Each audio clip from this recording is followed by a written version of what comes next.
if it's Dorothy Hamill, we should spike the landing. That's right. I love. Thank you, Dorothy. The Hamill Camel. And I don't know if wherever she is, I wonder if in the figure skating world they're talking about Benghazi. I love her. I really do. I triple Lutz her is what I say. Really? Yes, yeah, she's so cool. She's short, she's sassy, and she's always fun to have around. Sure. Yeah. And she's a friend of this program, and we love her. All right. Meanwhile, let's talk a little bit about what they were talking about pretty much through the entire White House briefing yesterday, and that is Benghazi. The White House is on the defense this morning because the House has now named a chairman for this select committee. It's Trey Gowdy of the Republican of South Carolina. He is a former federal prosecutor, easy for me to say. If anybody can get to the truth, he's a good leader. Right. Interestingly enough, he was actually named under a role Attorney General worked in that office under the Clinton administration. So bipartisan ties there. But this is what we know about the Select Committee. The resolution could actually receive a Rules Committee hearing Wednesday and then hit the House floor Thursday or Friday. Speaker Boehner plans to name some Democrats to the panel unless they choose to boycott. Yeah, by the way, there's going to be about between 10 and 20 people. They're going to have aides. There's going to be 5 standing committee members. No word yet if Democrats are going to totally boycott the entire thing. I'm not sure they will. I think the main thing that Trey Gowdy tried to get across yesterday is I need all the information. You got to be able to give it to us.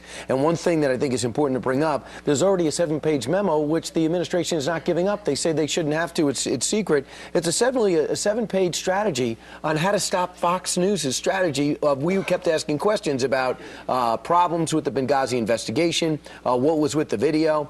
And because of that, the administration put out a 7-page memo between Dennis McDonough and all the higher-ups inside the White House about a strategy. So Judicial Watch said, can we see that? And basically they've said no. Sure. These are the types of things. We're never going to get to the bottom of this if they don't hand over everything they're supposed to hand over. Meanwhile, if Jay Carney's trying to say this is a Fox story, well, someone should tell everybody with the press at the press briefing yesterday, because the first 4 questions were all about Benghazi, and there wasn't one Ed Henry or any other Fox reporter there to interrupt that array. Yeah, right. One of the things that Jay Carney did talk about yesterday was how, that we've already gone through this many, many times. The ARB, the Accountability Review Board, has looked at this, and mistakes were made, but nonetheless, when you look at the way the ARB was handled, they never talked to Hillary Clinton. No. How can you not talk to Hillary Clinton?